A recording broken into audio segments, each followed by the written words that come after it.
dear students, how are you all? This video is going to be the continuation of part 1 of chapter Fiber to Fabric.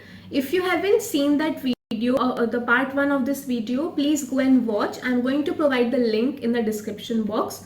So please watch that video first and then come and watch this part 2. Okay. In this part 2, we are going to study about the transformation of a fiber to fabric. Okay, we have learned already what are fibers and what are the types of fibers and the differences between the natural fiber and the synthetic fiber. So dear students, always remember that a fiber goes through two major steps to form a fabric.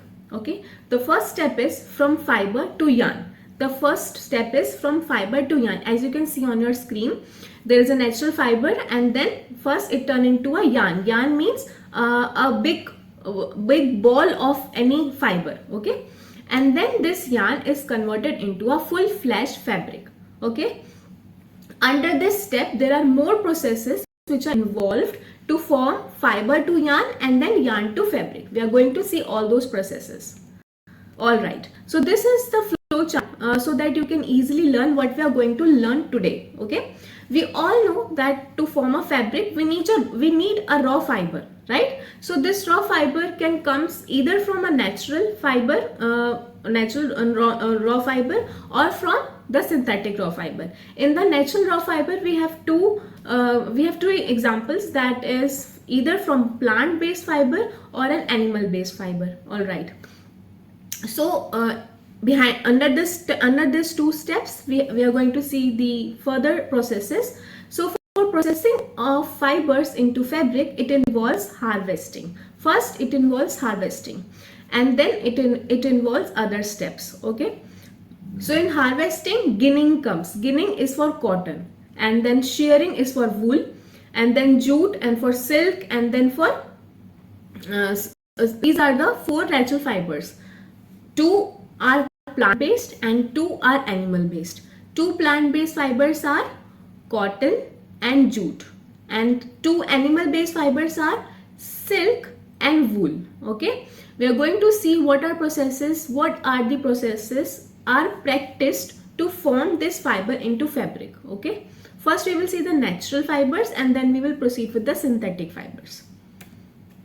All right, also the harvesting cotton is done and then cotton balls are harvested from the cotton plants, and this can be done manually by hand picking or using mechanical harvesters. Okay, now ginning, this is new. In this process the machine is here, the ginning machine, it is called the ginning machine. It involves the separating of cotton fibers from their seeds. So what happened in this machine, because seeds are heavy than the fibers, so what happened, the seeds get stuck in the machine up on the upper part of the machine, and all the spindles of cotton comes out of that machine. Okay, the spindles धागे, cotton में से cotton के धागे निकल जाते हैं और cotton के सीड्स ऊपर फिल्टर आउट हो जाते हैं. ये होता है हमारा गिनिंग प्रोसेस.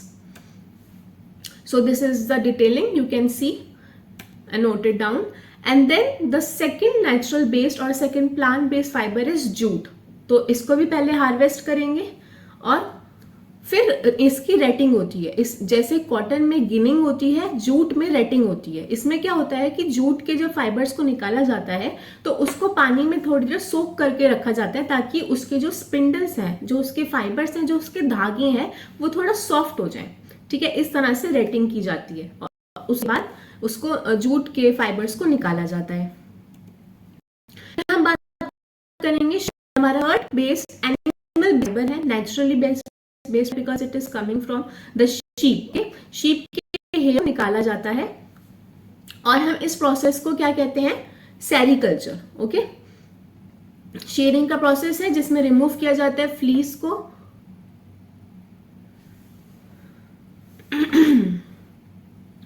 तो शेयरिंग का प्रोसेस होता है जब हम रिमूव करते हैं वूल को किस में से, शीप में से. ठीक है, ये पूरा प्रोसेस होता है जिसमें एक पर्टिकुलर टाइम पीरियड को लिया जाता है और एक शीप को अच्छे से खाना वाना खिला के उसके जब हेल्दी हेयर, फ्लीज उसे कहते हैं, FLEECE, उसके बॉडी पर आ जाते हैं तब उसकी शेव की जाती है. एक शेयरर टाइप का एक टूल होता है जिससे उसकी शेयरिंग की जाती है। उसके स्टार्ट करते हैं उसके एब्डोमेन से, फिर उसके नेक से, फिर उसके हैंड्स और लेग्स से उनके सारे बालों को निकाला जाता है, जिस प्रोसेस को हम शेयरिंग कहते हैं। And now the fourth type of natural based fibers or animal based fiber is silkworm. Okay, sericulture. It is a process in which the silkworm is reared, or rearing of silkworm is done to get what? Silk. Okay, the softest fabric. तो होता है क्या इसमें? We all know silkworm is one of the part of butterfly, right? Phase of butterfly, developmental stage, right? So what happened in this process? The adult silkworm is taken, उसको feed किया जाता है mulberry के leaves पर, फिर वो अपने silkworm के eggs देता है, उनको इंक्यूबेट किया जाता है, मतलब प्रॉपर अच्छे टेम्परेचर पे उसको वार्म किया जाता है, उसको हीट प्रोवाइड की जाती है, और फिर जब वो लार्वा स्टेज में आ जाता है उसके बाद वो लार्वल क्या बनाने लग जाता है? कुकून बनाने लग जाता है, जिसे हम प्यूपा स्टेज कहते हैं। अभी जो कुकून जो आप देख सकते हैं यहाँ पे, ये बॉल लाइक स्ट्रक्चर, ये जो लार्वा है बना रहा है, इसी से जो ईयरर है, सेरिकल्चर जो कर रहा है, वो क्या निकालेगा? सिल्क निकालेगा। उसके अंडों की होती है रीलिंग है, बॉइलिंग है, और फिर क्या निकलता है? हमारा स्पिंडल फाइबर्स निकलते हैं। ओके, आप देख सकते हैं प्रोसेस अपनी पे। तो इसकी साइकिल क्या होती है? सिल्कवर्म होता है, एग को इंक्यूबेट किया जाता है। इंक्यूबेशन मतलब उसको थोड़ा वार्म रखा जाता है ताकि वो अच्छे से हैच हो जाए। ओके, फिर सिल्कवर्म की रियरिंग होती है कंटेनर्स में, फीड किया जाता है लार्वा को मलबरी लीव्स पर, प्यूपा की फॉर्मेशन होती है, सिल्क एक्सट्रैक्ट होता है, बॉइलिंग की जाती है उसकी, फिर मल्टीपल सिल्क फिलामेंट्स उसके अंदर से निकाले जाते हैं टू फॉर्म सिल्क थ्रेड्स, और ये मल्टीपल सिल्क थ्रेड्स कंबाइन होके एक बड़ा सा ऑब्वियसली यार्न बना लेते हैं सिल्क थ्रेड्स का। ठीक है, अब हम बात करेंगे सिंथेटिक फाइबर की। अभी तक हमने नेचुरल फाइबर्स के बारे में बात कर ली। दो हमारे प्लांट बेस्ड थे जो था कॉटन एंड जूट, और दो हमारे एनिमल बेस्ड थे जो था हमारा सिल्क और शीप का वूल, सिल्क और वूल का। ओके, अब हम सिंथेटिक फाइबर की बात करेंगे। ओके, अब हम बात करेंगे कि सिंथेटिक फाइबर्स की प्रोसेसिंग कैसे होती है। हमें पता है, we all know that synthetic fibres are not natural, these are man made, these are artificial. तो हम ये जानेंगे कि ये आते कहाँ से हैं। अभी जैसे हमने पढ़ा कि नेचुरल जो फाइबर्स होते हैं उनका रॉ मटेरियल होता है, रॉ फाइबर होती है। जैसे कि हमने पढ़ा कि कॉटन के लिए हम हार्वेस्ट करते हैं, वूल के लिए हम शीप को रियरिंग करते हैं, सिल्क के लिए हम सिल्क वर्म को रियरिंग करते हैं, और हमने जूट के लिए भी पढ़ा कि उसको हार्वेस्ट करते हैं। बट ये सिंथेटिक फाइबर्स का क्या है? Synthetic fibres are man made. How will they produce a fabric? How come their raw material will be produced? Okay, so since they are man made, so इनका raw material हमें खुद बनाना पड़ेगा। First of all we will learn कि ये आते कहाँ से हैं। तो पेट्रोकेमिकल्स हमें जानना जरूरी है कि पेट्रोकेमिकल्स वो होते हैं, रॉ मटेरियल है सिंथेटिक फाइबर्स के। बट ये पेट्रोकेमिकल्स होते क्या है? पेट्रोकेमिकल्स केमिकल प्रोडक्ट्स हैं जो डिराइव किए जाते हैं फ्रॉम पेट्रोलियम, क्रूड ऑयल और नेचुरल गैसेस से। These substances are used as the building block for a wide range of chemical products and synthetic fibers. Okay, so raw material synthetic fibers के कौन होते हैं? Petrochemicals. और petrochemicals क्या होते हैं? वो सारे केमिकल प्रोडक्ट्स हैं, वो जब एक्सट्रैक्ट होते हैं, जब हम क्रूड ऑयल से पेट्रोलियम और गैस बनाते हैं तो उसी समय ये पेट्रोकेमिकल्स भी निकलते हैं। पर ये कैसे होता है? कैसे क्रूड ऑयल पेट्रोलियम और गैस बनाता है और कैसे ये पेट्रोकेमिकल्स निकलते हैं? हम इसमें से थोड़ा सा प्रोसेस पढ़ेंगे इसका, just for information.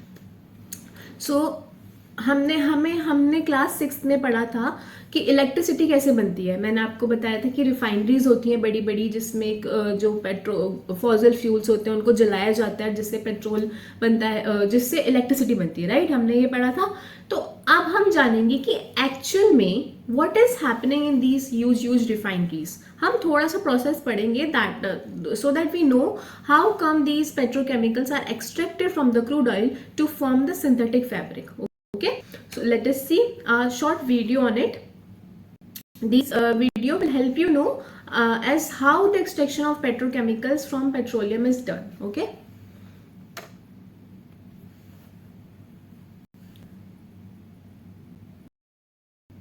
once extracted is distilled in a refinery to separate the hydrocarbons as needed. The lighter molecules evaporate to the top of the distillation column where the temperature is around 20 degrees Celsius. Liquefied petroleum gases are harvested and used, among other things, in lighters and in kitchens. Between 30 and 105 degrees Celsius, gasoline for cars is produced. Between 105 and 160 degrees Celsius, naphtha is created, used in petrochemicals in order to create plastics, synthetic textiles, drugs and cosmetics. Between 160 and 230 degrees Celsius, kerosene is made for aviation. Between 230 and 425 degrees Celsius, diesel is created for cars and heating oil for domestic purposes. Finally, the thick high sulfur residue is heated to about 4.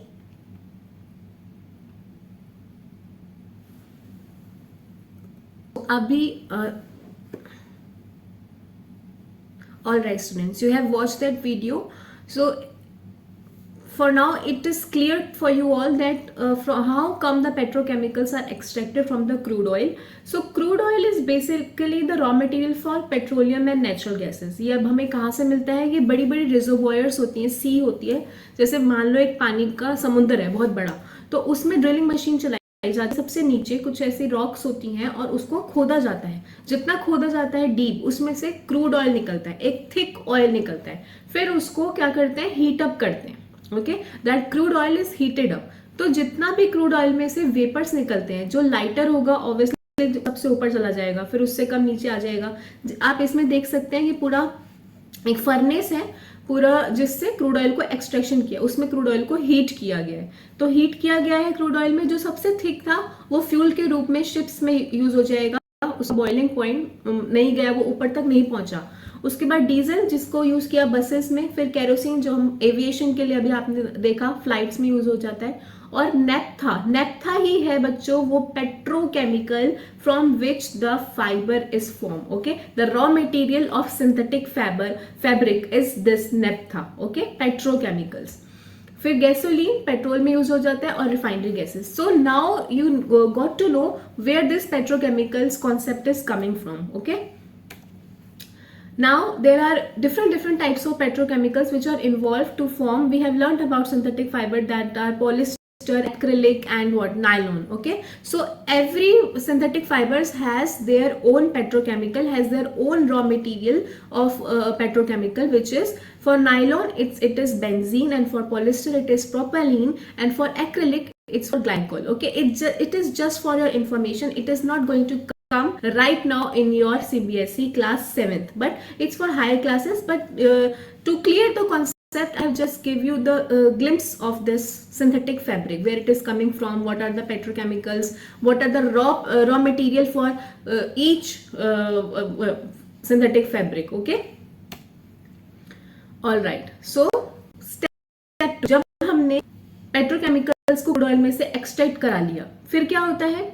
फिर उनका polymerisation होता है. मैंने आपको बताया था कि synthetic fabric होते हैं मोनोमर से मिलके बने होते हैं. तो मोनोमर की एक पूरी चेन होती है, जिसमें मैंने आपको बताया था कि मोनोमर्स की प्रॉपर्टी क्या होती है, उसका कैरेक्टरिस्टिक प्रॉपर्टी प्लास्टिक से मैच खाता है. दैट इज वाई जो सिंथेटिक फाइबर्स होते हैं इको फ्रेंडली नहीं होते, right.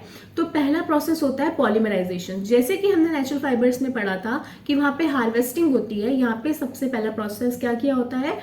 Polymerization. Obviously the first step is extraction of petrochemicals from crude oil. After that the polymerization is done. What is polymerization? Polymerization is simply converting the monomers or forming the long chains of monomers. Okay, it is not natural, it is chemically done, it's in lab, it is done in laboratory and other specific institutions where that institutions which are profoundly used for forming the fabric, synthetic fabric. Okay, so इतनी लंबी chain बनाई जाती है monomers की. आप देख पा रहे हैं पेट्रोकेमिकल्स के monomers through a process called polymerisation, और इन सबको हम कहते हैं polymers. So line of mers form the synthetic fabric. Okay,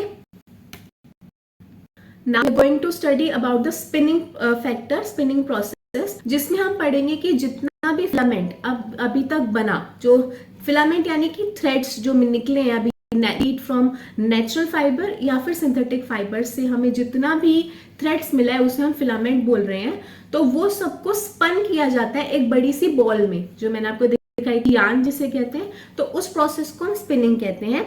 तो दो तरीके से किया जाता है, मेल्ट स्पिनिंग और सॉल्यूशन स्पिनिंग।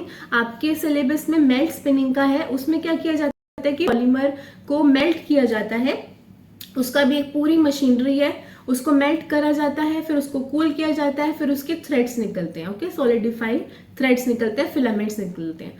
और सॉल्यूशन स्पिनिंग में कुछ नहीं होता, उसको पॉलीमर को का सॉल्यूशन बनाया जाता है, जैसे सॉल्यूट और सॉल्वेंट को मिक्स करके घोल बनाते हैं, वैसे ही पॉलीमर को भी पानी के अंदर सॉल्यूशन करके उसको मिला के उसको फिर इवेपोरेट किया जाता है हीट करके, फिर सॉलिड स्ट्रक्चर हमारा फिल्टर आउट हो जाता है, जिससे वो लोग यार्न बनाते हैं, ओके।